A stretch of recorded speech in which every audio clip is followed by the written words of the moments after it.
ചെറുപ്പക്കാരോട് പറയുകയാ, റബീഉൽ അവ്വൽ മാസമാ മോനെ, നബി തങ്ങളെ സ്നേഹിക്കേണ്ട മാസമാ മോനെ. അതൊക്കെ നല്ല കാര്യമാണടാ.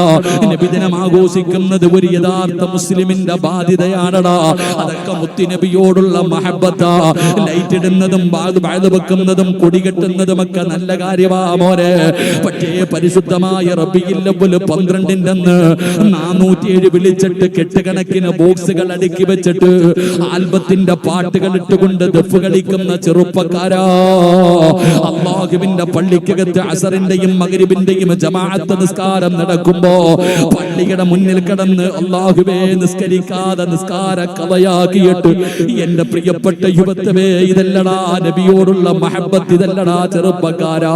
അല്ലാഹുവിന്റെ റസൂൽ വഫാത്തിന്റെ സമയത്ത് തൊണ്ടക്കുടിയുടെ ഭാഗത്തേക്ക് റൂഹ് കടന്നു വന്നപ്പോഴും റസൂലുള്ള പറഞ്ഞതെന്തെന്നറിയോ?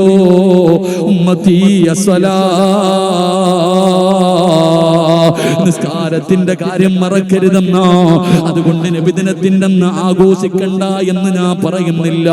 പക്ഷേ നിസ്കാര കലയാക്കിയ, ഒരു വക്കത്ത് നമസ്കാരം മുടക്കിയ മോനെ, പടച്ച റബ്ബ് നിന്നെ വെറുതെ വിടുമെന്ന് നീയൊന്നും കരുതണ്ടടാ ചെറുപ്പക്കാരാ. ഈ മഖാമിന്റെ അകത്ത് കിടക്കുന്ന മഹാന് അല്ലാഹു ആദരിച്ച മഹാനാ, അല്ലാഹു ഇഷ്ടപ്പെട്ട മഹാനാ. ആ മഹാനിന്റെ ഉറൂസിന്റെ അന്ന് ഇന്ന് ഇശാ നമസ്കാരം മുടക്കിയിട്ട് ചോറ് വെച്ചവരുണ്ടല്ലോ, ചോറ് വിളമ്പിയവരുണ്ടല്ലോ, ഇവിടെ ഒരുമിച്ച് കൂടിയവരുണ്ടല്ലോ. നിങ്ങൾ ആരെങ്കിലും ഇന്നത്തെ ദിവസം ഇശാ നമസ്കാരം കളയാക്കിയാൽ ഇന്നെല്ലാം കഴിഞ്ഞു പിരിയുമല്ലോ. ഒരുപാട് പേര് ചോറ് വെച്ചല്ലോ, ഒരുപാട് പേര് ചോറ് വിളമ്പിയല്ലോ. ഇതേ കോലത്തിൽ നിൽക്കുകയാണ്. പലരും ഇന്ന് നിസ്കരിച്ചിട്ടില്ല. പടച്ചവനെ എന്ന് വാഴ്ന്നു കഴിഞ്ഞ് എല്ലാവരും പിരിഞ്ഞു. വീട്ടിൽ ചെന്നിട്ട് ഇശാ നിസ്കരിക്കാതെ എങ്ങാണം കിടന്നുറങ്ങിയ ഉപ്പമാരേ, എന്റെ സ്നേഹനിധികളായ സഹോദരാ, ഈ ജമാഅത്തിന്റെ കമ്മിറ്റിക്കാരാ, ഈ മഖാമിൽ കിടക്കുന്ന മഹാന്റെ ശാപം നിനക്ക് കിട്ടുമടാ. ഈ മഹാന്റെ പൊരുത്തം നിനക്ക് കിട്ടൂല മക്കളെ. അതുകൊണ്ട് നിസ്കാരം കളയാക്കരുത്, ഒരു വഖത്ത് പോലും നിങ്ങൾ മുടക്കരുത്. അല്ലാഹുവിന്റെ പരിശുദ്ധമായ ഖുർആനാ പറയുന്നത്, മരിക്കുന്ന കാലം വരെ തെണ്ടേണ്ട ഗതി അല്ലാഹു നിനക്ക് വരുത്തൂല. വെള്ളിയാഴ്ച ജുമാ കഴിഞ്ഞിറങ്ങി വരുമ്പോ പള്ളിയുടെ മുന്നിൽ തോർത്തു വിരിച്ചിട്ട് യാചിക്കുന്നവരെ കണ്ടിട്ടില്ലേ? മക്കളെ കെട്ടിക്കാൻ പൈസയില്ല, വീട് വെക്കാൻ പൈസയില്ല, മരുന്ന് വാങ്ങാൻ പൈസയില്ല. അങ്ങനെ ഒരു ഗതി അല്ലാഹു നിനക്ക് വരുത്തൂല. മരിക്കുന്ന കാലം വരെ പട്ടിണിയില്ലടാ. ജോലിയുണ്ടെങ്കിലും ജോലിയില്ലെങ്കിലും, ആരോഗ്യമുണ്ടെങ്കിലും ആരോഗ്യമില്ലെങ്കിലും, അല്ലാഹുവിന്റെ പള്ളിയിൽ നിന്ന് ബാങ്ക് വിളിക്കുമ്പോ വഅ്മുർ അഹ്ലക ബിസ്സലാത്തി വസ്തബിർ അലൈഹാ ലാ നസ്അലുക റിസ്ഖാ നഹ്നു നർസുഖുക. അല്ലാഹുവാടാ പറയുന്നത്, ഞാൻ തരാ. എന്റെ പ്രിയപ്പെട്ട പെങ്ങളെ, 6ലും 7ലും പഠിക്കുന്ന മക്കളോട് ഉമ്മ പറയുന്നത്, നല്ലതുപോലെ പഠിക്കണം, നല്ല മാർക്ക് വാങ്ങണം, ഉന്നതമായ വിജയം നേടണം, വല്ലാത്ത നിലയിൽ പോകണം, നല്ല ജോലി ഉണ്ടാകണം, നല്ല പൈസ ഉണ്ടാകണം. പണമുണ്ടെങ്കിലേ ജീവിക്കാൻ പറ്റൂ. അതുകൊണ്ടാണ് മകനെ മദ്രസയിൽ വിടാത്തത്. അതുകൊണ്ടാണ് പടച്ചവന് വെള്ളിയാഴ്ച ജുമഅയ്ക്ക് പോലും വിടാത്ത സ്കൂളിൽ കൊണ്ടുപോയിട്ട് മക്കളെ പഠിക്കാൻ വിട്ടത്. പെങ്ങളെ, ആരാ പറഞ്ഞത് പണമുണ്ടെങ്കിലേ ജീവിക്കാൻ പറ്റൂ എന്ന്? എന്റെ പ്രിയപ്പെട്ട പെങ്ങളുടെ ആർത്തി കാരണം 10ാം ക്ലാസ്സിൽ പഠിക്കുന്നവനും +1 പഠിക്കുന്നവനും കഞ്ചാവ് കടത്തിയ കേസിൽ പ്രതികളാ. ഇന്ന് മയക്കുമരുന്ന് കച്ചവടം നടത്തുന്നത് പ്രായമുള്ളവരല്ല, ഇന്ന് കോളേജിൽ പഠിക്കുന്ന മക്കളാണ് പടച്ചവനെ വലിയ വലിയ കഞ്ചാവുകൾ വിൽക്കുന്നത്. എന്തുകൊണ്ടെന്നറിയോ? പണം വേണമല്ലോ. പണമുണ്ടെങ്കിലല്ലേ ജീവിക്കാൻ പറ്റൂ. ഇത് പഠിപ്പിച്ചു കൊടുത്തത് മാതാവാ. എങ്കിൽ എന്റെ പ്രിയപ്പെട്ട ഉമ്മ, നിന്റെ വാപ്പ നിന്നെ കെട്ടിച്ചത് പള്ളിയുടെ മുന്നിലിരുന്ന് പിരിവെടുത്തിട്ടല്ല. നിന്റെ വാപ്പ വീട് വെച്ചത് പിരിവെടുത്തിട്ടല്ല. 20 കൊല്ലം മുമ്പ് എവിടെയാണോ പിരിവെടുത്തിട്ട് വീട് വെച്ചത്, എവിടെയാ വഴുത് വെച്ചിട്ട് പെണ്ണ് കെട്ടിച്ചത്. ചെറിയ കൂരയ്ക്കകത്ത് കിടന്നപ്പോ ബറക്കത്തുണ്ടായിരുന്നല്ലോ, അവർക്ക് ആർക്കും പേടിയില്ലായിരുന്നല്ലോ. കാരണം അവർ 5 നേരം ജമാഅത്തായി നിസ്കരിക്കുന്നവരായിരുന്നു. അതുകൊണ്ട് അല്ലാഹുവാ പറയുന്നത്, എടാ ജോലി ഭക്ഷണം ഉണ്ടാക്കുന്നവൻ നീയല്ല, ഞാനാ റബ്ബ്, ഞാനാ റാസിഖ്, ഞാൻ തരാം മരിക്കുന്ന കാലം വരെ തെണ്ടാതെ ഹലാലായ ഭക്ഷണം കഴിക്കാനുള്ളത് ഞാൻ തരാ. നീ തലകുത്തി മറിയണ്ട. ഈ പള്ളിയിൽ നിന്ന് ബാങ്ക് വിളിക്കുമ്പോ 5 നേരം നീ വന്നൊന്ന് നിസ്കരിക്കാൻ പറ്റുമോ? നിനക്ക് നല്ല ജീവിതം ഞാൻ തരാ. രണ്ടാമതായിട്ട് പടച്ച റബ്ബ് പറയുകയാ, ഈ പള്ളിക്കകത്ത് നിന്റെ ജനാസ കൊണ്ടുവെക്കുമ്പോ കൊതിക്കുമടാ ചെറുപ്പക്കാരാ, നിന്റെ മയ്യത്ത് കാണുന്നവന് കൊതിക്കുമടാ നിന്നെ പോലെ മരിക്കാൻ, നിന്നെ പോലെ മരിക്കാൻ. ഞാൻ വാഴ്ന്നു നിർത്തുകയാണ്. എല്ലാവർക്കും വാശിയാണ്, എല്ലാവർക്കും വല്ലാത്ത ദേഷ്യമാണ്. പടച്ചവനെ, എല്ലാവരും പരസ്പരം ദേഷ്യം വെക്കുന്നവരാണല്ലോ. എങ്കിലും നിങ്ങളോട് ഞാൻ പറയട്ടെ, നിങ്ങൾക്ക് ആർക്കെങ്കിലും ധൈര്യമുണ്ടെങ്കിൽ നിങ്ങൾ എന്ത് ചെയ്യണമെന്നറിയോ? അന്തല്ലദീ വലദതു ഉമ്മുക ബകിയാ വന്നാസു ഹൗലക യദ്ഹകൂന സുറൂറാ വജ്ഹദ ലിനഫ്സിക അൻ തകൂന ഇദാ ബകൂ ഫീ ഹാലി മൗതിക ലാഹികം മസ്റൂറാ. ഉസ്താദ് ചെയ്യരുതെന്ന് പറഞ്ഞാൽ അത് ചെയ്യും. ഇന്നത്തെ യുവതലമുറ എങ്ങനെ? എടാ, എന്തെങ്കിലും ഒരു കാര്യം ചെയ്യരുതെന്ന് പറഞ്ഞാൽ ആ ഉസ്താദിന്റെ മുമ്പിൽ തന്നെ അത് ചെയ്ത് കാണിക്കും. പ്രായമുള്ളവര് പറഞ്ഞ, മോനെ നബിദിനമൊക്കെ നല്ലതാ അല്ലെ, നബിദിനം വരുമ്പോ കുട്ടികളൊക്കെ ആഘോഷിക്കാറുണ്ട്, എല്ലാരും ചെയ്യാറുണ്ട്. പക്ഷെ നിസ്കാരം മുടക്കിയിട്ടുള്ള നബിദിന ആഘോഷം വേണ്ട. നബിതങ്ങൾ ഒരിക്കലും ഇഷ്ടപ്പെട്ട കാര്യമല്ല. നീ ദഫ് കളിച്ചോ, നീ എന്ത് വേണമെങ്കിലും ചെയ്തോ, പക്ഷെ അള്ളാഹുടെ പള്ളിയിൽ നിസ്കാരം നടന്ന നിസ്കരിക്കണം. അള്ളാഹു ഈമാൻ തരുമാറാകട്ടെ. വാശിയും വൈരാഗ്യമൊക്കെ കാണിക്കണം. എന്തിന്? ഇങ്ങോട്ട് നോക്ക്, വാശിയും വൈരാഗ്യമൊക്കെ കാണിക്കണം. എന്തിന്? എന്റെ പ്രിയപ്പെട്ട സഹോദരങ്ങളെ, നമ്മുടെ ഉമ്മ എപ്പോഴും നമ്മളോട് പറയും, നമ്മളെ പ്രസവിച്ചത് മരണവേദനയുടെ വേദനയിൽ നിന്നാണ്. മരണവേദനയുടെ വേദനയിൽ നിന്നാണ് നമ്മുടെ ഉമ്മ നമ്മളെ പ്രസവിച്ചതെന്ന് പറയും. സത്യത്തിൽ കേട്ട് നോക്ക്, സത്യത്തിൽ പ്രസവത്തിന് മരണവേദന ഉണ്ടോ? ഇല്ല. സത്യത്തിൽ പ്രസവത്തിന് മരണവേദനയില്ല, നമുക്കറിയില്ല. വേദനയുണ്ട്, അള്ളാഹു അർഹമായ പ്രതിഫലം കൊടുക്കുമാറാകട്ടെ. പ്രസവത്തിന് മരണവേദനയുടെ വേദനയില്ല എന്ന് പറയാൻ കാരണം, ഒരു പെണ്ണ് പ്രസവിക്കുമ്പോൾ ആ പെണ്ണിന്റെ പ്രസവ സമയത്ത് ഒരു ഡോക്ടറും 3-4 നേഴ്സുമാരും, ഇത്ര പേരല്ലേ ഉള്ളൂ, കൂടിപ്പോയ 5 നേഴ്സുമാർ അല്ലെങ്കിൽ 5 ആൾക്കാർ കയ്യും കാലും പിടിക്കാൻ. പക്ഷേ ഒരാൾ മരിക്കുന്ന സമയം അദ്ദേഹത്തിന്റെ റൂഹ് പിടിക്കാൻ വരുന്ന മലക്ക് 70 മുതൽ 70,000 വരെയാണെന്ന് നബിയുനാ റസൂലുള്ളാഹി. ഒരാളുടെ റൂഹ് പിടിക്കുന്ന സമയത്ത് കയ്യും കാലും പിടിച്ചു വെക്കുന്ന മലക്കിന്റെ എണ്ണം 70,000. പ്രസവ സമയത്ത് പിടിച്ചതോ 7 പേര്. അതുകൊണ്ടാ പറഞ്ഞത്, മരണവേദനയുടെ ഒരു അംശം മാത്രമേ പ്രസവ വേദനയ്ക്കുള്ളൂ. നമ്മുടെ ഉമ്മ എപ്പോഴും പറയുമല്ലോ, മോനെ വേദന സഹിച്ചാണ് പ്രസവം. എങ്കിൽ ഞാൻ ചോദിക്കട്ടെ, എത്ര വേദന സഹിച്ച ഉമ്മയാണെങ്കിലും പ്രസവിച്ച ഉടനെ ഡോക്ടർ അല്ലെങ്കിൽ നേഴ്സ് കുഞ്ഞിനെ കൊണ്ടുവന്ന് കാണിച്ചു കൊടുത്തു. ഉമ്മാടെ മുന്നിൽ കൊണ്ടുവന്ന് കാണിച്ചു കൊടുത്തപ്പോ അതുവരെ കരഞ്ഞ ഉമ്മ നമ്മുടെ മുഖത്ത് നോക്കി ചിരിക്കുക ചെയ്ത്. ഓപ്പറേഷൻ തിയേറ്ററിന്റെ വെളിയിൽ ഇരിക്കാൻ ഇരുന്നിട്ട് ഇരിപ്പുറയ്ക്കാതെ കരഞ്ഞുകൊണ്ട് അങ്ങോട്ടും ഇങ്ങോട്ടും നടക്ക. എന്തായി? അപ്പോഴാ നേഴ്സ് കൊണ്ടുവന്നിട്ട് പറഞ്ഞു, ഇതാ മോനാണ് കേട്ടോ, അല്ലെങ്കിൽ മോളാണ് കേട്ടോ. കൊണ്ടുവന്ന് ഇങ്ങനെ കാണിച്ചപ്പോ വാപ്പ ഇങ്ങനെ എടുത്തിട്ട് നമ്മുടെ മുഖത്ത് നോക്കി ചിരിക്കുകയാ ചെയ്തേ. നമ്മളെ കണ്ടവരെല്ലാവരും നമ്മുടെ മുഖത്ത് നോക്കി ചിരിച്ചു. പക്ഷെ ആ സമയത്ത് നമ്മൾ കരയുകയായിരുന്നു. നമ്മൾ കരഞ്ഞപ്പോ നമ്മുടെ ഉമ്മ ചിരിച്ചു, നമ്മുടെ വാപ്പ ചിരിച്ചു, നമ്മളെ കണ്ടവരെല്ലാവരും നമ്മളുടെ മുഖത്ത് നോക്കി ചിരിച്ചു. എന്തിന്? ഇബ്ലീസ് പോലും നുള്ളിയിട്ട് നമ്മൾ കരയുന്നത് കണ്ടിട്ട് അവൻ ചിരിച്ചവനാ. അതുകൊണ്ട് കവി പറയുന്നു, നിനക്ക് ധൈര്യമുണ്ടെങ്കിൽ നീ കരഞ്ഞ സമയത്ത് നിന്റെ മുഖത്ത് നോക്കി ചിരിച്ചവരോട് നീ പകരം ചോദിക്കും. കവി പറയുകയാ, മോനെ നീ നെഞ്ചു പൊട്ടികെട്ട് കരഞ്ഞ സമയം നിന്റെ മുഖത്ത് നോക്കി ചിരിച്ചവരോട് നീ പ്രതികാരം ചെയ്യ. എങ്ങനെ? ഉമ്മാനെ അടിച്ചിട്ടാണോ? വാപ്പാനെ വീട്ടിൽ നിന്ന് അടിച്ചിറക്കിയിട്ടാണ്? അല്ല. എങ്ങനാ പ്രതികാരം ചെയ്യേണ്ടത്? വജ്ഹദ ലിനഫ്സിക അൻ തകൂന ഇദാ ബകൂ മൗതിക ലാഹികം മസ്റൂറാ.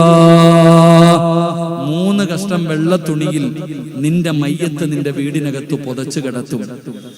പടച്ചവനെ, നിന്റെ വാപ്പ, നിന്റെ ഉപ്പ ശരീരം തളർന്നൊരു ഭാഗത്തിരിക്കും. നിന്റെ ഉമ്മ നെഞ്ചു പൊട്ടിയിട്ട് കരയുകയാ. നിന്റെ കൂടപ്പിറപ്പുകളും നിന്റെ കുടുംബക്കാരും എല്ലാരും കരയും. അവസാനം പറയും ഉമ്മയോട്, മോനെ ഒന്ന് കാണിച്ചു കൊടുക്ക്, മോനെ ഒന്ന് കാണിച്ചു കൊടുക്ക്. നിന്റെ മുഖത്തിട്ടിരിക്കുന്ന വെള്ളത്തുണി ഉയർത്തുമ്പോ ഉമ്മ കരയണം, നീ ചിരിക്കണം. അള്ളാഹു ഭാഗ്യം തരുമാറാകട്ടെ. അന്നാണ് ചിരിക്കേണ്ടത്. ജീവിതത്തിൽ ഒരിക്കലേ ചിരിക്കാവൂ. അതെപ്പോഴാ? മരിച്ചു കിടക്കുന്ന സമയത്ത് ചിരിക്കണം. നിന്റെ മയ്യത്ത് കാണുന്നവന്മാര് മുഴുവനും പറയണം, മരിച്ചാൽ ഇങ്ങനെ മരിക്കണം. നീ ജീവിച്ചിരുന്ന കാലത്ത് നിന്നെ പരിഹസിക്കും, നിന്നെ കളിയാക്കും, അപവാദം പറയും, ഏഷണി പറയും, പരദൂഷണം പറയും. അവൻ എന്തു വേണമെങ്കിലും പറയട്ടെ. പക്ഷെ നീ മരിച്ചെന്ന് കേൾക്കുമ്പോ എല്ലാരും പോകുമ്പോ ഇവനും കൂടെ വരും, ഇവനും കൂടെ വരും. എന്നിട്ട് വരിവരിയായി നിന്ന് നിന്റെ മയ്യത്തിന്റെ മുഖത്തിട്ടിരിക്കുന്ന വെള്ളത്തുണി ഉയർത്തുമ്പോ അവൻ നിന്റെ മുഖത്ത് നോക്കിയിട്ട് ആഗ്രഹിക്കണം നീ മരിച്ചതുപോലെ മരിക്കാൻ. അവൻ ഇറങ്ങി പോകുമ്പോ ഈ ജീവിച്ചിരുന്ന കാലം നിന്നെ കുറ്റം പറഞ്ഞ അതേ നാവ് കൊണ്ട് മരിച്ചാൽ ഇങ്ങനെ മരിക്കണമെന്ന് അവനെ കൊണ്ട് പറയിപ്പിക്കണം. അള്ളാഹു അങ്ങനെയുള്ള മരണം നൽകുമാറാകട്ടെ. അതുകൊണ്ട് എന്റെ പ്രിയപ്പെട്ടവരോട് ഞാൻ പറയുന്നു, എപ്പോഴെവിടെ വെച്ചാ വരുന്നതെന്നറിയില്ല. ഇന്ന് രാത്രി ഈ വഴുതു പറയുന്ന ഞാൻ എന്റെ വീടെത്തുമെന്ന് എനിക്ക് ഉറപ്പില്ല. നിങ്ങൾ ഒരാളും ഇവിടെ നിന്ന് തരുന്ന ഭക്ഷണം കഴിക്കുമെന്ന് നിങ്ങൾക്കൊരാൾക്കും ഉറപ്പില്ല. അള്ളാഹു ദീർഘായുസ് നൽകി അനുഗ്രഹിക്കുമാറാകട്ടെ. മനുഷ്യന്റെ കാര്യം അത്രയേ ഉള്ളൂ. അതുകൊണ്ട് നാളെ നന്നാകാം, നാളെ നന്നാകാമെന്ന് പറഞ്ഞു മാറ്റിവെക്കരുത്. നന്നാകണമെങ്കിൽ ഇന്ന് രാത്രി ഈ മജ്‌ലിസിലിരുന്ന് നന്നാകണം. അള്ളാഹു നമുക്ക് ഈമാൻ നൽകി അനുഗ്രഹിക്കുമാറാകട്ടെ. അതുകൊണ്ട് മരിക്കുന്നതിന് മുമ്പ് ചെയ്യേണ്ട ഒന്നാമത്തെ കാര്യം, മരിക്കുമ്പോ ഷഹാദത്ത് കലിമ പറഞ്ഞിട്ട് മരിക്കണം. അള്ളാഹു ഭാഗ്യം തരുമാറാകട്ടെ. അള്ളാഹു ഭാഗ്യം തരുമാറാകട്ടെ. എന്റെ പ്രിയപ്പെട്ട സഹോദരങ്ങളെ, ഒരെണ്ണം പറഞ്ഞു, ഇനി 4 എണ്ണമുണ്ട്. സമയം 10 മണിയായി. സമയം 10 മണിയാകുന്നു. ഈ നിൽക്കുന്നവര് മുഴുവനും ഇവരെ നിർത്തി പ്രയാസപ്പെടുത്തുന്നത് ശരിയല്ല. അതുകൊണ്ട് ഇൻഷാ അല്ലാഹ് ഞാൻ എന്റെ വിഷയം നിർത്തുകയാ. അള്ളാഹു ആയുസ്സും ആരോഗ്യവും നൽകിയ ഇനി എന്നെങ്കിലും ഒരിക്കൽ ഒരുമിച്ച് കൂടാനും ബാക്കി പഠിക്കാനും അള്ളാഹു നമുക്കൊക്കെ ഭാഗ്യം നൽകി അനുഗ്രഹിക്കുമാറാകട്ടെ. അപ്പൊ ഇൻഷാ അല്ലാഹ് ദുആ ചെയ്തൂടെ? ദുആ ചെയ്തൂടെ? ഇൻഷാ അല്ലാഹ് ദുആ ചെയ്തൂടെ? ദുആ ചെയ്തൂടെ? അപ്പൊ അൽഹംദുലില്ലാഹ്, നബിദിനമൊക്കെയാണ്. അള്ളാഹു മരിക്കുന്നതിന് മുമ്പ് ആദരവായ പ്രവാചകൻ നബി മുഹമ്മദ് മുസ്തഫ സ്വലാത്ത് പറ. മഹാനായ ആദരവായ പ്രവാചകൻ നബി മുഹമ്മദ് മുസ്തഫ നബിതങ്ങളെ നമുക്ക് മരിക്കുന്നതിന് മുമ്പ് ഒരു വട്ടമെങ്കിലും ഒന്ന് കാണണ്ടേ? കാണണോ? പറ കാക്കാമാരെ, കാണണോ? കാണണം. ഇല്ലെങ്കിൽ ഈ ജീവിതം വേസ്റ്റായി പോകും. അള്ളാഹു നമുക്ക് ഭാഗ്യം തരുമാറാകട്ടെ. ആഗ്രഹമുള്ളവർക്കൊന്ന് കൈവക്കിക്കും. നബിതങ്ങളെ ഒന്ന് കാണണമെന്ന്. അൽഹംദുലില്ലാഹ്, അള്ളാഹു ഭാഗ്യം തരുമാറാകട്ടെ. ഇങ്ങനെ നടന്നാൽ കാണാൻ പറ്റുമോ? ഇങ്ങനെ നടന്നാൽ കാണാൻ പറ്റുമോ? പറ കാക്കാമാരെ, പറ്റുമോ? പറ്റില്ല. 36 കൊല്ലം കൊണ്ട് ഞാൻ നബിദിനം ആഘോഷിക്കുന്നവനാണ്. അള്ളാഹു മരിക്കുന്ന കാലം വരെ ആഘോഷിക്കാൻ ഭാഗ്യം തരുമാറാകട്ടെ. ഇനി ആരൊക്കെ ഇതില്ലെന്ന് പറഞ്ഞാലും ഞാൻ ആഘോഷിക്കും. ഇപ്പൊ പുതിയ ആൾക്കാർക്കൊക്കെ ബുദ്ധി കൂടുമ്പോ അവര് ചോദിക്കും, ഇതൊക്കെ ഉണ്ടോ ഇല്ലയോ? ഇവിടൊക്കെ ഉണ്ടോ എന്ന് എനിക്കറിയില്ല. എല്ലാ സ്ഥലങ്ങളിലും റബീഉൽ അവ്വൽ വരുമ്പോ നീർക്കോലി തലപൊക്കണ പോലെ ചിലരൊക്കെ പൊക്കി വരും. അള്ളാഹു അവർക്ക് ഹിദായത്ത് കൊടുത്ത് അനുഗ്രഹിക്കുമാറാകട്ടെ. അപ്പൊ അതുകൊണ്ട് ഇൻഷാ അല്ലാഹ് നബിതങ്ങളെ നിങ്ങൾക്ക് ആർക്കെങ്കിലും മരിക്കുന്നതിന് മുമ്പ് കാണാൻ ആഗ്രഹമുണ്ടെങ്കിൽ ഞാനൊരു എളുപ്പ വഴി പറഞ്ഞുതരാം. അള്ളാഹുവിന്റെ വിശുദ്ധമായ ഖുർആനിലെ 2 ആയത്തുകൾ ഞാൻ പറഞ്ഞുതരാം. അള്ളാഹുവിന്റെ വിശുദ്ധമായ ഖുർആനിലെ 2 ആയത്തുകൾ ഞാൻ പറഞ്ഞുതരാം. ഈ ആയത്ത് നിങ്ങൾ നിത്യമാക്കിയാൽ നിങ്ങൾക്ക് അതിനുള്ള ഭാഗ്യം കിട്ടും. അള്ളാഹു ഭാഗ്യം നൽകുമാറാകട്ടെ. 2 ആയത്ത് ഞാൻ പറഞ്ഞുതരാം. ഓതിക്കൂടെ? ഇൻഷാ അല്ലാഹ് ദുആ ചെയ്തൂടെ? 2 ആയത്ത് പറഞ്ഞിട്ട് ദുആ ചെയ്യാം.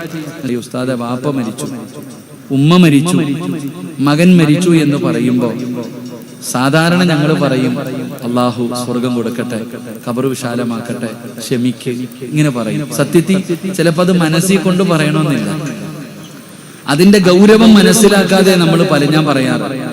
പക്ഷെ ഇനി എന്നോട് ആര് ചോദിച്ചാലും ഞാൻ ഒന്നും പറയില്ല. അതിന്റെ യഥാർത്ഥ വേദന എന്തെന്നറിയണമെങ്കിൽ നമ്മുടെ വീട്ടിൽ ആരെങ്കിലും മരിക്കണം.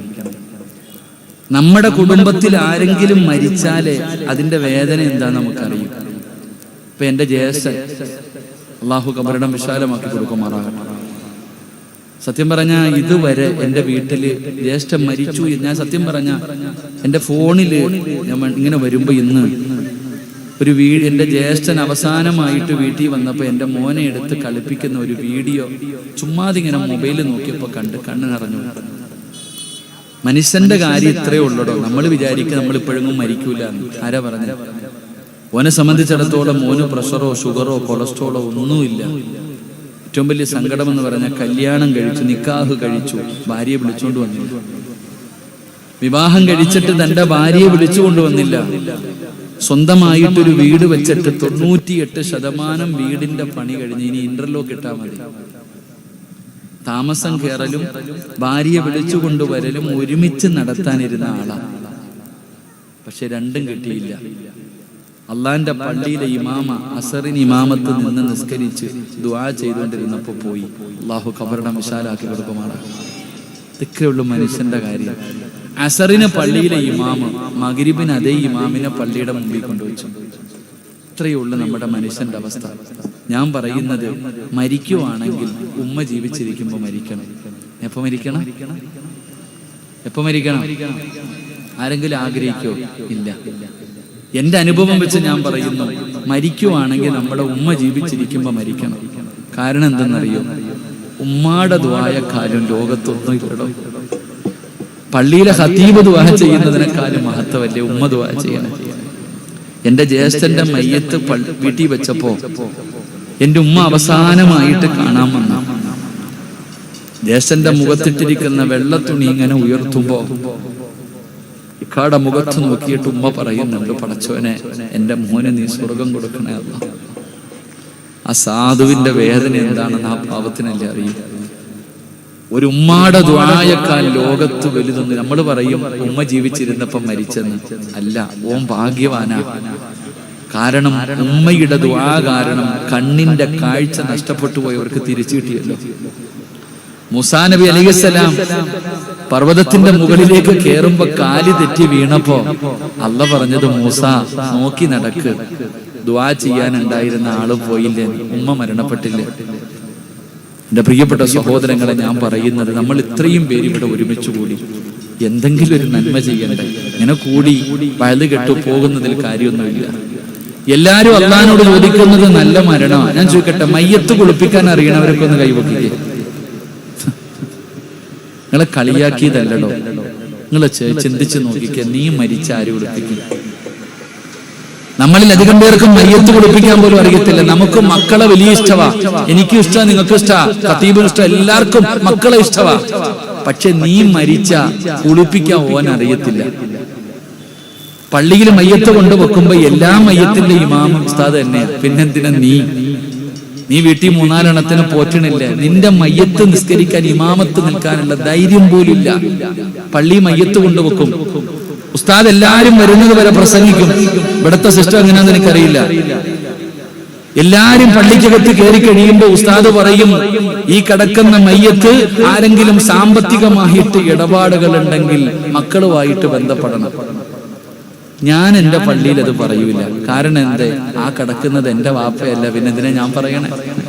എടാ, എന്റെ വാപ്പ മരിച്ചാൽ വാപ്പാടെ മയ്യത്ത് പള്ളി കൊണ്ടുവച്ചിട്ട് അന്തസ്സോടെ എഴുന്നേറ്റ് നിന്ന് പറയണം, ഇതെന്റെ ഉപ്പയാ, ആർക്കെങ്കിലും പൈസ തരാനുണ്ടെങ്കിൽ ഞാനുമായിട്ട് ബന്ധപ്പെട്. നമ്മൾ പറയൂല, അത് ഖതീബിന്റെ തലയിൽ പറയണം. കാരണം കടക്കാരനായിട്ട് മരിക്കുന്നവന്റെ മയ്യത്ത് പോലും നിസ്കരിക്കരുത്. അള്ളാഹു കാക്കുമാറാകട്ടെ. നബിതങ്ങൾ നിസ്കരിക്കില്ലായിരുന്നോ? പേടിക്കണം സഹോദരൻ. പള്ളിപ്പറമ്പിൽ കൊണ്ടുപോയി വാപ്പാടെ കബർ എവിടാടാ? പള്ളിപ്പറമ്പിൽ. എവിടാടാ? അല്ലാഹു അഅലം. നീ പോകാറുണ്ടോ ഒരു യാസീൻ ഓതാൻ? അതുമില്ല. അതുകൊണ്ട് ഞാൻ പറയുന്നത്, നിങ്ങൾക്ക് വേണ്ടത് എന്തെങ്കിലും നിങ്ങൾ ചെയ്തു വെച്ചേ പറ്റൂ. എങ്കിൽ നമ്മൾ രക്ഷപ്പെടും. ഇല്ലെങ്കിൽ പള്ളിയുടെ മുമ്പിൽ വെള്ളിയാഴ്ച തെണ്ടുന്നത് പോലെ പള്ളിപ്പറമ്പിൽ കിടന്ന് കബറാടിയും തെണ്ടും. അള്ളാഹു കാക്കുമാറാകട്ടെ, അള്ളാഹു കാക്കുമാറാകട്ടെ. അതുകൊണ്ട് ഞാൻ പറയുന്നത്, എൻ്റെ ഒരു സുഹൃത്ത് 36 വയസ്സുണ്ട്. കൊറോണ ലെൻസിൽ ബാധിച്ചിട്ട് അവസാനം സീരിയസ് ആയിട്ട് ഹോസ്പിറ്റലിൽ കിടക്കാം. അപ്പൊ ഡോക്ടർ നേഴ്സിനോട് പറഞ്ഞു, അറിയിക്കാനുള്ളവരൊക്കെ അറിയിച്ചോളാൻ പറഞ്ഞു. അറിയിക്കാനുള്ളവരോടൊക്കെ മരണം അറിയിച്ചോ, സീരിയസ് ആണ്, 48 മണിക്കൂർ സമയം പറഞ്ഞു. അപ്പൊ ഈ 36 വയസ്സുകാരനായ ഉസ്താദ് ഇതെല്ലാം കേട്ടോണ്ട് കിടക്കാം. കുറച്ച് കഴിഞ്ഞപ്പോ നേഴ്സ് ഓടി വന്നിട്ട് ഡോക്ടറോട് പറഞ്ഞു, ആ രോഗി കിടന്ന് കരയുന്നു. മറ്റുള്ള രോഗികളുടെ നിങ്ങളൊന്ന് വരണം ഡോക്ടറോട്. അവസാനം ഡോക്ടർ അടുത്ത് പോയിട്ട് ഈ 36 വയസ്സുള്ള ഉസ്താദിനോട് പറഞ്ഞു, ഞങ്ങൾ ചെയ്യാനുള്ള മരുന്നുകളെല്ലാം ചെയ്തു, ഇനിയെല്ലാം ദൈവത്തിന്റെ കയ്യിലാ, കടന്ന് കരയരുത്, നിങ്ങൾ പ്രാർത്ഥിക്കുക, നിങ്ങൾ കരഞ്ഞാൽ ടെൻഷൻ കൂടത്തേ ഉള്ളൂ, അതുകൊണ്ട് നിങ്ങൾ കരയാതെ പ്രാർത്ഥിക്കാൻ. അപ്പൊ ഉസ്താദ് പറഞ്ഞു, ഞാൻ മരിക്കാൻ പേടിച്ചിട്ട് കരയല്ല, എനിക്ക് മരിക്കാൻ പേടിയൊന്നുമില്ല, ഞാൻ മരിക്കാൻ പേടിച്ചിട്ട് കരയല്ല.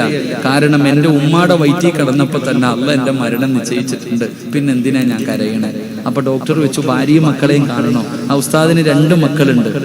ഉസ്താദിനോട് ചോദിച്ചു, ഭാര്യയും മക്കളെയും കാണോ, വീഡിയോ കോൾ വിളിച്ചു തരാം? ഉസ്താദ് പറഞ്ഞു, വേണ്ട. അപ്പൊ ഡോക്ടർ വെച്ചു, ഇനി നിങ്ങൾ എന്തിനാ കരയണേ? അമുസ്ലിമായ ഡോക്ടറിന് തന്നെ അത്ഭുതം, ഉസ്താദ് എന്തിനാ കരയണേ? ആ സമയത്ത് ആ 36 വയസ്സുകാരനായ ഉസ്താദ് പറഞ്ഞ മറുപടി പറഞ്ഞിട്ട് ഞാൻ നിർത്താം. ഉസ്താദ് പറഞ്ഞ മറുപടി എന്തെന്നറിയോ? ഈ 36ാമത്തെ വയസ്സിൽ ഞാൻ മരണപ്പെട്ടു പടച്ച റബ്ബിന്റെ മുന്നിൽ പോകുമ്പോ എന്റെ കയ്യിൽ ഒന്നുമില്ലല്ലോ, ഞാൻ നന്മകളൊന്നും ചെയ്തു വെച്ചിട്ടില്ലല്ലോ, എന്തും കൊണ്ട് ഞാൻ ഈ നിരന്ന് നിൽക്കുന്നവരോട് ഞാൻ ചോദിക്കട്ടെ, നീ ജീവിതത്തിൽ ചെയ്ത ഏതെങ്കിലും ഒരു നന്മ അള്ളാഹു സ്വീകരിച്ചെന്ന് പറയാനുള്ള ധൈര്യം നമുക്ക് ആർക്കെങ്കിലും ഉണ്ടോ? ഒരുപാട് നിസ്കരിച്ചിട്ടുണ്ട്, ഒരുപാട് സദഖ കൊടുത്തിട്ടുണ്ട്, ഒരുപാട് നന്മ ചെയ്തിട്ടുണ്ട്, ഏതെങ്കിലും ഒരെണ്ണം അള്ളാഹു സ്വീകരിച്ചു എന്ന് ചോദിച്ചാൽ അറിയില്ല. ഇന്ന് രാത്രി മരിച്ച നീ എന്ത് ചെയ്യും? ഈ വയല് കഴിഞ്ഞ് പോകുന്ന നീ ഇന്ന് രാത്രി മരിച്ചുപോയ രക്ഷപ്പെടാവുന്നുണ്ട്? ഒന്നുമില്ല സഹോദര. അതുകൊണ്ട് നന്നാക്, എപ്പോ എവിടെ വെച്ചാ മരണം വരുന്നതെന്നറിയില്ല. അള്ളാഹു നമുക്ക് നല്ല മരണം നൽകുമാറാകട്ടെ ഇൻഷാ അല്ലാഹ്. എന്റെ പ്രിയപ്പെട്ടവരെ, നിങ്ങൾക്കറിയാം ഇവിടുത്തെ ഖബറടക്കാനുള്ള സ്ഥലം വളരെ സൗകര്യം കുറവാണ്. മയ്യത്തുകൾ പോലും ഖബറടക്കാൻ സ്ഥലമില്ല. അൽഹംദുലില്ലാഹ് അതിന്റെ അടുത്ത് കിടക്കുന്ന കുറച്ചു സ്ഥലം വാങ്ങണമെന്ന് അൽഹംദുലില്ലാഹ് ജമാഅത്ത് കമ്മിറ്റിക്ക് വലിയ ആഗ്രഹമുണ്ട്. അവനവനെ കൊണ്ട് കഴിയുന്നത് നിങ്ങൾ ഇപ്പം തരണമെന്ന് ഞാൻ പറയുന്നില്ല, ഇപ്പൊ തരണമെന്ന് ഞാൻ പറയുന്നില്ല. അവനവന്റെ വീടുകളിലേക്ക് വരും ഇൻഷാ അല്ലാഹ്. ജമാഅത്ത് കമ്മിറ്റി നിങ്ങളെ തേടി വരുമ്പോ നിങ്ങളുടെ കയ്യിലുള്ളത് ഏറ്റവും കുറഞ്ഞത് അവനവന്റെ 6 അടി മണ്ണിന്റെ പൈസയെങ്കിലും കൊടുക്കാം. 1 സെന്റോ 1/2 സെന്റോ വാങ്ങിക്കൊടുക്കണമെന്ന് ഞാൻ പറയുന്നില്ല. നിങ്ങളെ കൊണ്ട് കഴിയുന്നത് അൽഹംദുലില്ലാഹ് അള്ളാഹുവിന്റെ പള്ളിക്ക് വേണ്ടിയാ. ദുനിയാവി ജീവിക്കുന്നതിനേക്കാളും കൂടുതൽ കിടക്കുന്നത് ഖബറിനകത്താ. ഖിയാമത്ത് നാൾ വരെ കിടക്കണം. അള്ളാഹുടെ പള്ളിക്ക് വേണ്ടിയാ കൊടുക്കുന്ന. ഇന്നല്ലാഹ അസ്തറാ മിനൽ മുഅ്മിനീന അൻഫുസഹും വ അംവാലഹും ബിഅന്ന ലഹുമുൽ ജന്ന. എനിക്ക് സമ്പത്തും ശരീരവും ആര് തരുന്നുണ്ടോ അവന് ഞാൻ സ്വർഗ്ഗം തരാം. വിശുദ്ധ ഖുർആൻ. അള്ളാഹു ഈമാൻ നൽകുമാറാകട്ടെ. അപ്പൊ ഇൻഷാ അല്ലാഹ് നിങ്ങളെ തേടി വരും. അതിന്റെ പോലും 1 സെന്റിന് എത്ര രൂപ? 3.5 ലക്ഷം രൂപ. പടച്ചവനെ അല്ലാഹ്, ആ 3.5 ലക്ഷം വിലയുള്ള വസ്തുവിൽ കിടക്കണമെങ്കിൽ ഒരു ഭാഗ്യമാണ് അല്ലേ? അൽഹംദുലില്ലാഹ് നിങ്ങളെ തേടി ഇവിടെ വരും. നിങ്ങളെല്ലാവരും നിങ്ങളെ കൊണ്ട് കഴിയുന്ന സഹായം കൊടുക്കണം. അള്ളാഹു ഭാഗ്യം തരുമാറാകട്ടെ, അള്ളാഹു ഭാഗ്യം തരുമാറാകട്ടെ. ഇൻഷാ അല്ലാഹ് പറഞ്ഞ് കൊടുക്കൂലേ? കലക്ക വെള്ളത്തിൽ മീൻ പിടിക്കാൻ എല്ലാവർക്കൊണ്ടും പറ്റും, പക്ഷെ അത് കൊടുക്കാൻ എല്ലാവരെ കൊണ്ടും പറ്റണമെന്നില്ല. അപ്പൊ അതുകൊണ്ട് അൽഹംദുലില്ലാഹ് അവര് നിങ്ങളെ സമീപിക്കും, നിങ്ങളൊക്കെ കൊടുക്കുക. അള്ളാഹു ഭാഗ്യം തരുമാറാകട്ടെ. അതുപോലെ തന്നെ ഈ പള്ളിയുടെ കുബ്ബ മിനാരമൊക്കെ അൽഹംദുലില്ലാഹ് ഒരുപാട് പേര് സഹായിച്ചു. നല്ല നിലയിലാണ് അൽഹംദുലില്ലാഹ്. അള്ളാഹു പള്ളി സ്വർഗത്തിൽ കൊണ്ടുപോകുന്ന വിഭാഗത്തിൽ അവരെ പെടുത്തുമാറാകട്ടെ ഇൻഷാ അല്ലാഹ്. നേർച്ചയിലേക്ക്, ഇന്നത്തെ ഉറൂസിലേക്ക് ഒരുപാട് പേര് ഇറച്ചിയും ഭക്ഷണവും അരിയൊക്കെ കൊടുത്തവരുണ്ട്. അള്ളാഹു എല്ലാവർക്കും അർഹമായ പ്രതിഫലം നൽകി അനുഗ്രഹിക്കുമാറാകട്ടെ ഇൻഷാ. ഇനി അടുത്ത കൊല്ലം ഇല്ലേ? അടുത്ത വർഷം എന്താ ഇവിടെ കൊടുക്കാറ്? ആട്. ഇൻഷാ അല്ലാഹ്. എനിക്കാണെങ്കിൽ എല്ലാ ദിവസവും പിരിച്ച് എനിക്കിപ്പോ പിരിക്കാതിരിക്കാൻ പറ്റില്ല. അതെന്റെ സ്വഭാവം, എനിക്ക് പിരിച്ചേ പറ്റൂ. അപ്പൊ അതുകൊണ്ട് ഇൻഷാ അല്ലാഹ് ഒരു പിരിക്കണ്ട എന്ന് പറഞ്ഞ സ്ഥിതിക്ക് അടുത്ത കൊല്ലം നടക്കുന്ന ഉറൂസിലേക്ക് ഉസ്താദെ എന്റെ വകയായിട്ട് ഞാൻ ഒരു ആടിനെ കൊടുത്തേക്കാം. ആരെങ്കിലും ഈ കൂട്ടത്തിലുണ്ടെങ്കിൽ ഒന്ന് കൈപൊക്കണം. അള്ളാഹു കബൂലാക്കട്ടെ. പൊക്കടോ ഞങ്ങൾ 1 2 3 4. ഇനി ആരാ ഉള്ള? ഒരാൾ കൂടെ കൈപൊക്കി. 5 ഇൻഷാ അല്ലാഹ്. ഇനി 5 പേരായി. ആരാ? 6ാമത്തെ ആൾ. ഒരാട്. അച്ഛൻ നിങ്ങളുടെ എണ്ണിയിടോ? 5 പേരായി. ഇനി ആരാ? ഒരാൾ കൂടെ കൈപൊക്കിക്ക്. ആരുടെ ചങ്ങാതി? വാപ്പ മോന്റെ കൈ പിടിച്ചു പൊക്കി. അൽഹംദുലില്ലാഹ് 6. കുലൂത്തക്കുവിയ. ഒരാൾ കൂടെ വേണം. 7 ഇൻഷാ അല്ലാഹ്. ഇനി ഉണ്ടാ? 7 വരുന്നത് വേറെ, ഇന്ന് കിട്ടുന്നത് വേറെ. ഇന്നത്തെ കാര്യം വേറെ. നിങ്ങൾ കൊടുക്കും അൽഹംദുലില്ലാഹ്. അല്ലാഹു അർഹമായ പ്രതിഫലം നൽകുമാറാകട്ടെ. 7 പേരാ. ഇനി ആരെങ്കിലും ഉണ്ടാ? 7 നല്ല സംഖ്യ. അതുകൊണ്ടാണ് 7 പിടിച്ച്. അള്ളാഹു കബൂലാക്കുമാറാകട്ടെ, അർഹമായ പ്രതിഫലം നൽകി അനുഗ്രഹിക്കുമാറാകട്ടെ. അപ്പൊ ഇൻഷാ അല്ലാഹ് ദുആ ചെയ്തൂടെ? ആ സന്തോഷത്തോടെ പറഞ്ഞ കൈമാരെ അള്ളാഹു നമുക്ക് അർഹമായ പ്രതിഫലം നൽകുമാറാകട്ടെ. അപ്പൊ നബിതങ്ങളെ കാണാനുള്ള ഒരു ആയത്ത് പറഞ്ഞു തരട്ടെ. ആവശ്യമുണ്ടോ? ഒന്ന് കൈപൊക്കിക്കേ. ആവശ്യമുള്ളവരൊക്കെ ഇതുപോലെ കൈപൊക്കിയ സെന്റ് സ്ഥലം നമുക്ക് കബറടക്കാനുള്ള സ്ഥലം വാങ്ങായിരുന്നു. ഇതുപോലെ എല്ലാവരും ഒന്ന് കൈവക്കിയാൽ അൽഹംദുലില്ലാ 1 സെന്റെങ്കിലും 1 സെന്റ് നമുക്ക് വാങ്ങാൻ പറ്റും. അള്ളാഹു ഭാഗ്യം തരുമാറാകട്ടെ. ഓതൂല്ലേ? അതോ ഇതിലേക്കിട്ട് കളയാനാണ്? ഖുർആനിൽ ബിസ്മി ഇല്ലാത്തൊരു സൂറത്തുണ്ട്. ഏതാ സൂറത്ത്? സൂറത്തു തൗബ. ഏതാണ് സൂറത്ത്? സൂറത്ത് തൗബ. ആ സൂറത്ത് തൗബയുടെ ഏറ്റവും അവസാനത്തെ 2 ആയത്തുകൾ, ലഖദ് ജാഅക്കും റസൂലും മിൻ അൻഫുസിക്കും എന്ന് തുടങ്ങുന്ന സൂറത്ത് തൗബയുടെ ഏറ്റവും അവസാനത്തെ 2 ആയത്തുകൾ ഓതുന്നവർ ശ്രദ്ധിക്കുക. ബിസ്മി ഓതരുത്, അഊദ് മാത്രമേ ഓതാവൂ. ഈ 2 ആയത്തുകൾ നിങ്ങൾ നിത്യമാക്കിക്കോ. മഹാനായ ഷിബിലി റളിയല്ലാഹു തആല അൻഹുവിന്റെ ചരിത്രം സാക്ഷിയ 27 കൊല്ലം മുടങ്ങാതെ ഓതി. വലിയ ചരിത്രമാണ്. ചരിത്രം നിർത്തിക്കൊണ്ട് പറയണത് ശരിയല്ലാത്തത് കൊണ്ട് തെളിവുണ്ടെന്നാണ് ഞാൻ പറഞ്ഞത്. ഈ 2 ആയത്തുകൾ നിങ്ങൾ നിത്യമാക്കി നോക്ക്. മദീനത്ത് റൗളയ്ക്കകത്ത് കിടക്കുന്ന മുത്തുനബി സല്ലല്ലാഹു അലൈഹി വസല്ലം ഈ പാറശാലയുടെ പരിസരത്ത് കിടക്കുന്ന നിന്റെ വീട്ടിലും ഒരു ദിവസം വരും. അള്ളാഹു ഭാഗ്യം തരുമാറാകട്ടെ. അൽഹംദുലില്ലാ. ദുആ ചെയ്തൂടെ? എല്ലാവരും ഒന്ന് മുണ്ട് പൊക്കി ഉടുത്തിക്കുക. എല്ലാവരും ഉടുത്തിരിക്കണം. മുണ്ടൊന്ന് പൊക്കി ഉടുത്തറോ. മടക്കി ഉടുത്താനല്ല, ഞെരിയാണിക്ക് മുകളിലേക്കൊന്ന് പൊക്കിയരെ. ഒന്ന് പൊക്ക് ചങ്ങായിമാരെ. പാൻഡിട്ടവരൊന്ന് പൊക്കിക്കോ, കുഴപ്പമില്ല. കാരണം അഹങ്കാരത്തിന്റെ അടയാളവാ ഞെരിയാണിക്ക് താഴെ വസ്ത്രമിടുന്നത്. അഹങ്കാരിയുടെ ദുആ അല്ലാഹു സ്വീകരിക്കില്ല. അപ്പൊ അതുകൊണ്ട് നമ്മൾ ഇന്നത്തെ ദുആ പ്രതീക്ഷിച്ചാ വന്നേ. ഇൻഷാ അല്ലാഹ് അൽഹംദുലില്ലാ. എല്ലാവരും ദുആ കഴിഞ്ഞ് സമാധാനത്തോടെ നിൽക്കണം. എല്ലാവർക്കും ഭക്ഷണമുണ്ട്, പേടിക്കണ്ട. അവനവൻ തിന്നേണ്ട ഭക്ഷണത്തിന്റെ മുകളിൽ അള്ളാഹു പേരെഴുതിയിട്ടുണ്ട്. അത് അവനവന് തന്നെ കിട്ടും. റബീഉൽ അവ്വൽ മാസമല്ലേ? നബിതങ്ങളെ മറന്നുകൊണ്ട് നമുക്ക് വഅദ് പറയാൻ പറ്റില്ലല്ലോ. ഒരു ബറക്കത്തിനൊരു 3 സ്വലാത്ത്. സ്വല്ലല്ലാഹു. മൂക്കിന്റെ ദ്വാരമാ പഞ്ഞി കൊണ്ടടയ്ക്കുന്നേ, കാണേണ്ടവർ കണ്ടോ ഇതാ പൊതിയുന്നേ. മയ്യത്തുകട്ടിൽ തോളിലേക്കുയരുന്നേ, പുരയ്ക്കുള്ളിലപ്പോൾ രോദനം ഉയരുന്നേ. അരുമക്കിടാങ്ങൾ വാപ്പയെ വിളിക്കുന്നേ, അതിനുത്തരം നൽകാതെ നീ കിടക്കുന്നേ. പഞ്ഞിയെടുത്ത് നിന്റെ മൂക്കിന്റെ ദ്വാരത്തിൽ വെക്കുകയാണ്. എന്നിട്ട് നിന്റെ കുടുംബക്കാര് പറയുന്ന കാണണ്ടവരൊക്കെ കണ്ടോ പൊതിയാ പോകുകയാ. എല്ലാവരും നിന്നെ കാണാൻ ഒരുമിച്ച് കൂടുകയാണ്. തിരക്ക് കൂടിയപ്പോ നിന്റെ കുടുംബക്കാര് തന്നെ പറഞ്ഞു, കണ്ടതൊക്കെ മതി പൊതിയാറ്. ഈ പള്ളിയിൽ നിന്ന് വാഹനം വന്നടാ പടച്ചവനെ. ആ വാഹനത്തിനകത്തേക്ക് നിന്നെ എടുത്തു മലർത്തിക്കടത്തുമല്ലോ. അതാ പള്ളിയിലേക്ക് കൊണ്ടുവരികയാണ്. നിസ്കരിക്കുന്ന ഉപ്പമാര്, നിസ്കരിക്കുന്ന ചെറുപ്പക്കാരാ, എന്റെ പ്രിയപ്പെട്ട പെങ്ങളെ, ആരാ നിന്റെ ജനാസ ചുമക്കുന്നതാരാ? അല്ലാഹുവിന്റെ പള്ളിയിൽ നിന്ന് ബാങ്ക് വിളിച്ചപ്പോ നിസ്കരിച്ച മുസ്ലിമേ, ഈ കാണുന്ന പള്ളി തികയൂല.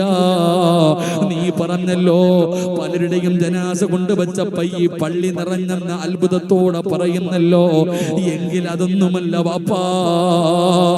എന്റെ പ്രിയപ്പെട്ട പെങ്ങള്, നിന്റെ മക്കളും നിന്റെ പെൺമക്കളും നിന്റെ മരുമക്കളും സീരിയല് കണ്ടുകൊണ്ടിരിക്കുമ്പോ അതേ വീടിന്റെ നിസ്കാര പായിക്കകത്തിരുന്ന് നിസ്കരിച്ച ഉമ്മ നിന്റെ ജനാസ ഈ പള്ളിയിലേക്ക് കൊണ്ടുവരുമ്പോ ഈ പള്ളിയും പരിസരവും നിറഞ്ഞിരിക്കുകയാണ്. കാലുകുത്താ സ്ഥലമില്ല. നിങ്ങളൊക്കെ പള്ളിയിൽ വരുന്നതിന് മുമ്പേ പള്ളി നിറഞ്ഞിരിക്കുകയാ. നിങ്ങളൊക്കെ പള്ളിയിൽ വരുന്നതിന് മുമ്പ് ഈ പള്ളിയും പരിസരവും ഈ നാട് മുഴുവനും നിറഞ്ഞിരിക്കുകയാണ്. ഇന്ത്യയുടെ പ്രധാനമന്ത്രി വരുന്നത് കൊണ്ടല്ല, ഇന്ത്യയുടെ പ്രസിഡന്റ് വരുന്നത് കൊണ്ടല്ല, സാക്ഷാൽ സൗദി അറേബ്യയുടെ ഭരണാധികാരി വരുന്നത് കൊണ്ടല്ല. പിന്നെ ആര് വരുമെന്നറിയോ? എടാ ചെറുപ്പക്കാരാ, നീ മരിക്കുമ്പോ കേന്ദ്രമന്ത്രിമാര് വരില്ലടാ, കേരളത്തിന്റെ മുഖ്യമന്ത്രി വരില്ലടാ, രാഷ്ട്രീയക്കാര് വരില്ലടാ. അല്ലാഹുവിന്റെ പള്ളിയിൽ നിന്ന് ബാങ്ക് വിളിച്ചപ്പോ നിസ്കരിച്ച ചെറുപ്പക്കാരാ, പിന്നെ ആര് വരുമെന്നറിയോ? ആകാശത്ത് നിന്ന് മലക്കുകൾ ഇറങ്ങി വരികയാ. ജനിച്ച കാലം മുതൽ മരിക്കുന്ന കാലം വരെ പാപം ചെയ്യാത്ത, പാപം പറയാത്ത, പാപം കാണാത്ത അല്ലാഹുവിന്റെ 70,000 മലക്കുകളുണ്ടല്ലോ. ഈ കാണുന്ന പള്ളി നിറയ്ക്കുമടാ. ഈ പരിസരം മുഴുവനും അല്ലാഹുവിന്റെ മലക്കുകൾ വന്ന് നിറയുകയാ. ഈ പള്ളിപ്പറമ്പ് മുഴുവനും മലക്കുകൾ വന്ന് നിറയുകയാണ്. എന്തിനെന്നറിയോ? നിന്നെ കബറടക്കാനാണ് മോനെ. സിറാജ് വെറുതെ പറഞ്ഞതല്ല. അല്ലാഹുവേ, ജീവിതത്തിന്റെ അവസാനത്തെ അഭിലാഷം എന്തെന്ന് ചോദിച്ചപ്പോ എനിക്ക് 2 റക്അത്ത് നിസ്കരിക്കണമെന്ന് പറഞ്ഞ ഖുബൈബ് ഇബ്നു അദി റളിയല്ലാഹു തആല അൻഹു അല്ലാഹുവിന്റെ റസൂലിനോട് സഹാബത്ത് ചോദിക്കുന്നു, നബിയേ, യാ റസൂലല്ലാഹ്, മുത്തി നബിയേ, ആരാ ഖുബൈബിനെ കബറടക്കിയതാരാ? ഖുബൈബിനെ കബറടക്കിയത്? അല്ലാഹുവിന്റെ റസൂൽ പറഞ്ഞു, മലക്കുകളാണ് കബറടക്കിയത്.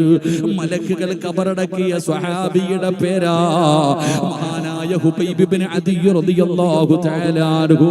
അതുകൊണ്ട്